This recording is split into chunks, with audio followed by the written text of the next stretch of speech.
11th class history lesson number 9 the industrial revolution. The industrial revolution, औद्योगिक क्रांति। यहाँ हम क्या पढ़ेंगे कि एक क्रांति पढ़ेंगे कि रिवॉल्यूशन पढ़ेंगे। किस में? इंडस्ट्री में। इंडस्ट्री में सबसे पहले जो रिवॉल्यूशन आई वो इंग्लैंड कंट्री के अंदर आई थी।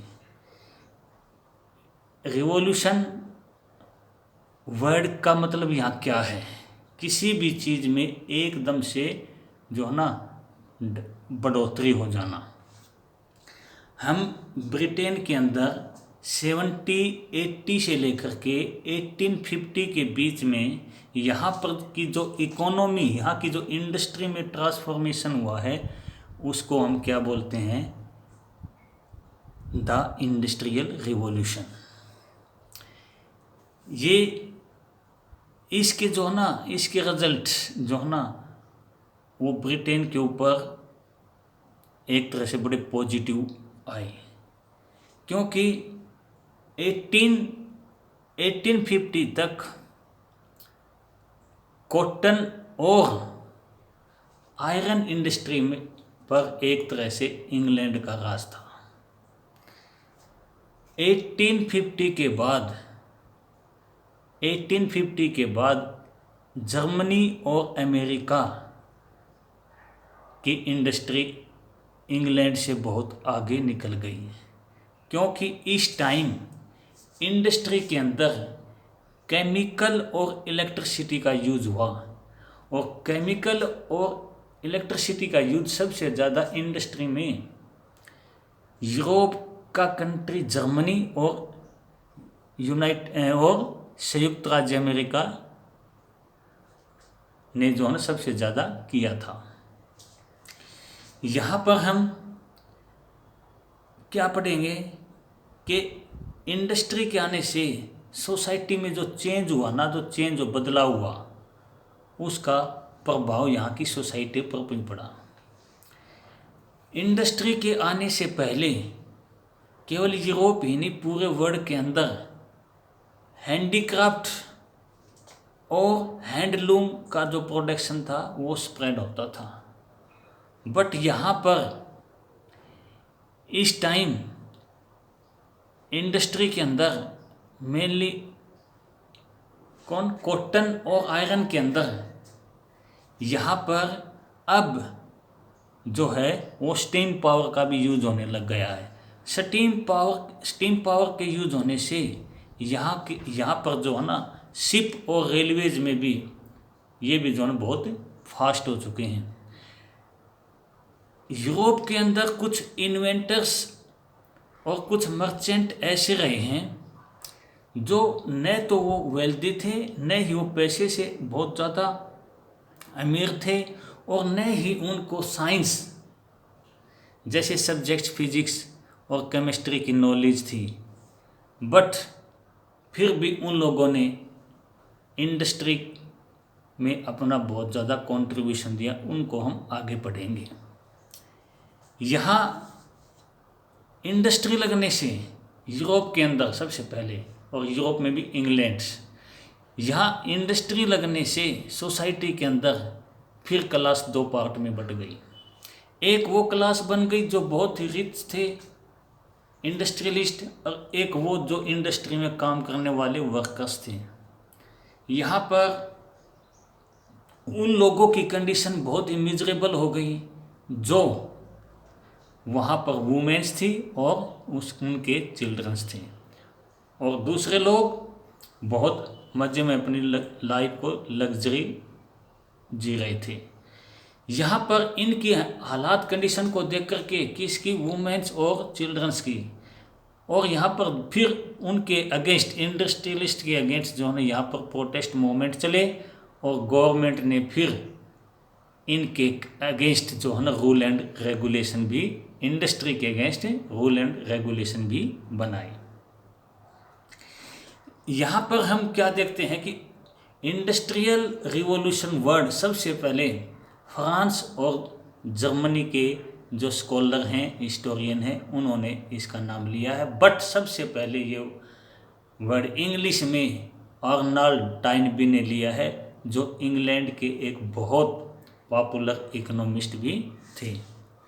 यहाँ पर वो कहता है कि 1760 और 1820 के बीच में जो हमें चेंज दिखाई दिया है वहाँ की सोसाइटी पर और वहाँ की इंडस्ट्री पर, उसी को उसने क्या कहा है, इंडस्ट्रियल रिवॉल्यूशन।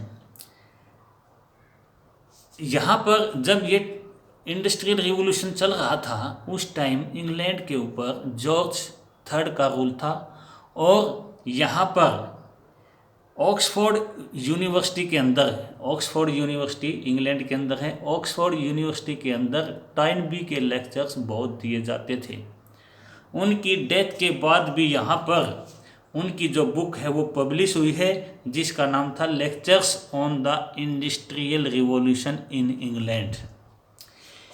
इनके बाद यानी लेट जो हिस्टोरियन थे, जिसको हम बोल सकते हैं कि 20th सेंचुरी या 21st सेंचुरी, 20th सेंचुरी के जो हिस्टोरियन थे, उन्होंने भी अर्नल्ड टॉयनबी का फेवर लिया है और यहाँ पर उन्होंने कहा है कि इस टाइम यहाँ पर cotton, iron, coal mines, road, canal, इनके साथ साथ जो है ना फॉरेन कंट्री के साथ जो ट्रेड हो रहा है वो भी बहुत डेवलप था। एस्टन जैसे हिस्टोरियन ने इस टाइम यानी इस इंडस्ट्रियल रिवॉल्यूशन को एक नाम दिया है। एक इंडस्ट्रियल रिवॉल्यूशन को यहाँ पर उसने जो है ना क्या किया है, एक तरह से इसका फेस्टिवल मनाया है, एक उत्सव मनाया है। यानी एस्टेन ने भी जो है वो अर्नोल्ड टॉयनबी को फेवर में बात कही है कि ये वास्तव में वो टाइम है जब इंग्लैंड में डिफरेंट टाइप की मशीन और टेक्नोलॉजी काम कर रही थी, जिससे इंग्लैंड के अंदर सरप्लस प्रोडक्शन आया और ये सरप्लस प्रोडक्शन ने ही वर्ल्ड के लिए मार्केट ओपन की। अब हम आगे बढ़ते हैं कि वाह ब्रिटेन में ही क्यों, ये सब कुछ ब्रिटेन में ही क्यों हुआ था। ब्रिटेन, मैं आपको ये बता दूं कि यूरोप कॉन्टिनेंट में ये ब्रिटेन एक आइलैंड कंट्री है और यहाँ पर 3 टाइप के एथनिसिटी बेस पर 3 टाइप के लोग रहते हैं। नॉर्थ का ये पार्ट जो है स्कॉटलैंड है, बीच वाला जो है इंग्लैंड है और साउथ वाला जो है ना वेल्स है। एक्ट ऑफ यूनियन के अकॉर्डिंग 1707 में ये तीनों एथनिसिटी बेस पर जो डिवाइड लोग हैं ये एक हो गए और इन्होंने अपने इस आइलैंड का नाम जो दिया वो ब्रिटेन दिया है। अब न तो ये स्कॉटलैंड है, न इंग्लैंड है, न वेल्स है, अब इसका नाम क्या है, ब्रिटेन, ग्रेट ब्रिटेन। यहाँ पर ही इंडस्ट्री कहते हैं क्यों। सबसे पहली बात जो सामने आती है वो क्या है कि 17th सेंचुरी में यूरोप कॉन्टिनेंट का इंग्लैंड ही एक ऐसा कंट्री था जहाँ पर पॉलिटिकल स्टेबिलिटी थी। मैं आपको एक बात यहाँ पर ये बता दूँ कि 1688 के अंदर एक सन बड़ा इम्पोर्टेंट है जिसे हिस्ट्री में ग्लोरियस रिवॉल्यूशन कहते हैं, क्योंकि यहाँ के मोनार्क ने खुद ही पार्लियामेंट को अपनी पावर सौंप दी थी। तो हम ये कह सकते हैं कि ब्रिटेन के अंदर कोई भी कॉन्फ्लिक्ट जो है ना वो पावर को लेकर के नहीं चल रहा था यहाँ पर। इसके साथ साथ पूरे कंप्लीट स्टेट के अंदर जो है ना हम कहीं रूल एंड रेगुलेशन, हम ये कहीं क्वाइंस जिसको हम बोल सकते हैं कि यहाँ पर जो है ना एक्सचेंज के लिए जो है ना मीडियम ऑफ एक्सचेंज जो है ना वो क्या थे, क्वाइंस थे। यहाँ की जो बाजार सिस्टम था वो सब कुछ बहुत बढ़िया था। और इसके साथ साथ यहाँ पर जो छोटी अथॉरिटीज़ थी वो भी कोई भी लोकल जो है ना टैक्स किसी से नहीं ले सकती थी। मैं ये कह सकता हूँ, हम ये कह सकते हैं कि लॉर्ड्स से लेकर के मानचेस्टर से लंदन, बर्मिंघम, आप कहीं भी किसी भी कम्युनिटी को लेकर के घूम जाओ तो आपको लोकल कोई भी टैक्स वहाँ नहीं लगेगा। इस तरह किसी चीज़ की वैल्यू या प्राइस बहुत कम बढ़ता था। यानी जो लोकल अथॉरिटी हैं वो जो है ना अपने लेवल पर टैक्स जो है वो किसी चीज़ पर नहीं लगा सकती थी। तो इस तरह इंग्लैंड में जो है ना ये सरकमस्टांसेस पैदा हुए, किसके? इंडस्ट्री के। इसके साथ साथ मैं आपको कुछ बातें और बता दूं कि इंग्लैंड ही क्यों, ब्रिटेन ही क्यों? क्योंकि ब्रिटेन की क्लाइमेट ऑलमोस्ट एक जैसी रहती है। ब्रिटेन जो है ना एटलांटिक ओशियन में होने से ये पूरे वर्ल्ड के साथ जो है ना सी रूट से आसानी से जुड़ सकता है, जुड़ा है। इंग्लैंड, ब्रिटेन के अंदर जो है ना इंडस्ट्री के लिए रॉ मटेरियल बहुत आसानी से मिल गया था। यहाँ जब प्रोडक्शन हुआ, सरप्लस प्रोडक्शन, तो उसके लिए प्रोडक्शन के लिए जो है ना मार्केट भी आसानी से इंग्लैंड ने अफ्रीका और एशिया जैसे कंट्री को ढूंढ लिए थे। इसके साथ साथ 18वीं सेंचुरी के अंदर यहाँ पर 18वीं सेंचुरी के अंदर यूरोप में एग्रीकल्चर प्रोडक्शन बढ़ा था। एग्रीकल्चर प्रोडक्शन से बढ़ने से ही यहाँ पर जो है ना एग्रीकल्चरल बेस पर रॉ मटेरियल बेस पर कुछ इंडस्ट्री सेटअप हुई। बट कॉटन यहाँ पर रॉ मटेरियल नहीं है। कॉटन हमेशा ही इंग्लैंड में जो है वो अमेरिका से आई है, उसी के बेस पर उन्होंने वहाँ पर कॉटन इंडस्ट्री जो है ना लगाई है। कॉटन जो है ऐसे क्लाइमेट कंडीशन नहीं है कि कॉटन का जो पौधा होता है, प्लांट होता है, वो इंग्लैंड में पैदा हो। बट उन्होंने हमेशा रॉ मटेरियल जो है कॉटन जो है वो इंग्लैंड ने कहाँ से? अमेरिका से ही मंगवाई है। यहाँ पर एक कारण और भी है कि ब्रिटेन में इंडस्ट्री क्यों लगी हैं, क्योंकि इस टाइम 18वीं सेंचुरी के आसपास वहाँ के जो बड़े बड़े लैंडलॉर्ड हैं उन लोगों ने छोटे छोटे लोगों की, जो 1 या 2 एकड़ वाले लोग हैं, उनकी ज़मीन जो ना वो बाय कर ली, खरीद ली और बड़ी बड़ी एस्टेट बना ली। और बड़े बड़े एस्टेट बना करके मशीनों से जो है ना एग्रीकल्चर करने लग गई। इस तरह भी प्रोडक्शन जो है ना वो सरप्लस में आया। इसके साथ साथ और क्या हुआ कि जिन लोगों की ज़मीन छिन गई, यानी जो लोग अब कंट्री साइड में काम कर, अब उनका अपना कोई फार्म हाउस नहीं है, तो वो काम करने के लिए अब जो है ना वहाँ के जो टाउन्स हैं, सिटीज़ हैं, उनकी ओर भागे, क्योंकि उन लोगों के पास अपना कोई काम नहीं था। इसलिए इंडस्ट्रियलिस्ट जो थे उनको क्या मिल गया? उनको बहुत ईजी और सस्ती लेबर जो है ना वो मिल गई। तो इस तरह ब्रिटेन में सबसे पहले इंडस्ट्री लगने के ये मेन कॉजेज थे। अब मैं आपको अपने एशियन कंट्रीज वे बता रहा हूँ, ध्यान से देखिए।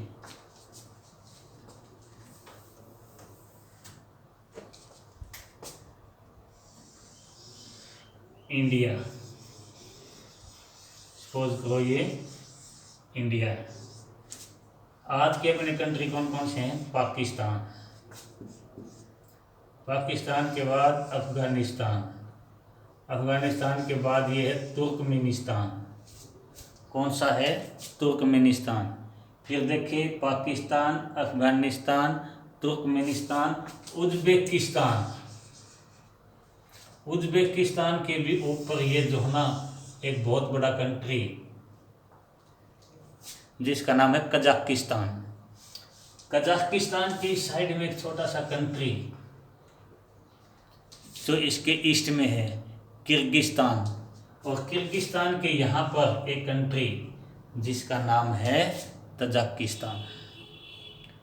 तो बेटा एक बार फिर देखें, Pakistan, Afghanistan, Turkmenistan, Pakistan, Afghanistan, Turkmenistan, Uzbekistan, और ये आपका जो है कजाकिस्तान, किर्गिस्तान, तुज्बेकिस्तान। ये आपके जो आज के कंट्री कितने हो गए? 1 2 3 4 5 6 7।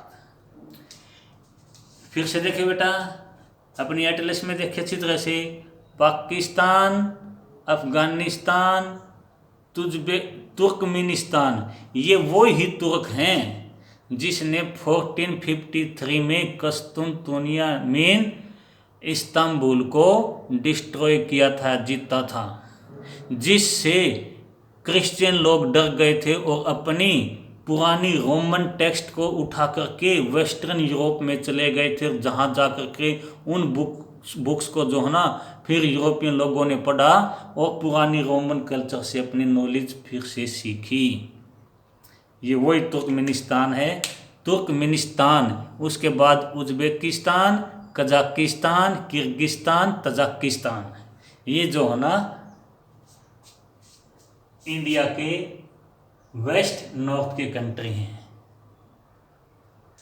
मैं बेटा एक बार फिर से बता देता हूँ, पाकिस्तान, अफगानिस्तान, आपने इसी सीरीज से करना है, Pakistan, Afghanistan, Turkmenistan, Uzbekistan, Kazakhstan, Kyrgyzstan, Tajikistan. आप ये जो है ना लिख लें।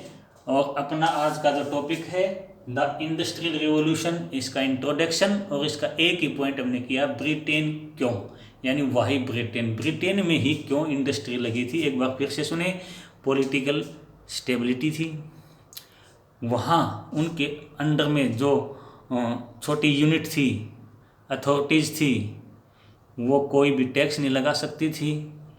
एक जैसे रूल एंड रेगुलेशन थे, यानी कानून व्यवस्था एक थी। एक ही क्वाइन था, यानी मुद्रा प्रणाली जो थी, जिसको हम कह सकते हैं कि यहाँ पर जो ना मीडियम ऑफ एक्सचेंज होता था, मार्केट सिस्टम था यहाँ पर। इसके साथ साथ जब भी कोई लेबर यहाँ काम करता है तो इस टाइम उसको जो ना कैश में सब कुछ मिलने लग गया था। तो इस तरह इसके साथ साथ 18वीं सेंचुरी में एग्रीकल्चर यहाँ बहुत अच्छी हुई। एग्रीकल्चर बेस्ड पर जो है ना इंडस्ट्री लगी। यहाँ पर बड़े बड़े लैंड लॉर्ड्स ने अपनी जो ना एस्टेट को बढ़ा लिया, और जो छोटे छोटे लोग थे जिन्होंने अपनी लैंड को सेल किया है, अब उनके पास काम करने के लिए विलेज में, गांव में कोई काम नहीं है, तो वो लोग कहाँ की ओर दौड़े, शहरों की ओर दौड़े, सिटीज़ की ओर भागे, टाउन्स की ओर भागे। वहाँ पर इंडस्ट्री में इंडस्ट्रियलिस्ट को बहुत ही ईजी जो है ना कौन मिल गई, लेबर मिल गई। इस तरह से ये सब कुछ सर्कमस्टांसेस बने कि इंग्लैंड में यानी ब्रिटेन में इंडस्ट्री लगी। इसके साथ साथ जो ना ब्रिटेन के क्लाइमेट जो ना वो एक जैसी है, कभी चेंज नहीं होती, ऑलमोस्ट एक जैसी है। ब्रिटेन वैसे भी एक आइलैंड है, किसी भी कोई भी जो ना पोर्ट, कोई किसी भी जगह पोर्ट बनाकर किसी भी कंट्री को जो है ना एक्सपोर्ट और इंपोर्ट कर सकते हैं। ब्रिटेन के अंदर जो है ना कोल यानी पावर वाले जो, जिसको हम बोल सकते हैं कि कुछ खोजें वहाँ पर हुई, जैसे स्टीम, वहाँ पर कोल का मिलना, वहाँ पर रॉ मटेरियल का मिलना, वहाँ पर जो है ना नहरों को एक तरह से जो है ना ट्रांसफॉर्मेशन, एक तरह से जो है ना नहरों का भी जो है ना किस में यूज करना, इंडस्ट्री में यूज करना, उसके बाद में रोड बनना। तो इस तरह बहुत सारी चीज़ें एकदम से, ये सारी चीज़ें हम कह सकते हैं कि इंग्लैंड में हमें मिली। इस तरह ब्रिटेन में ये सबसे पहले इंडस्ट्री सेटअप हुई। तो ओके बेटा, थैंक यू।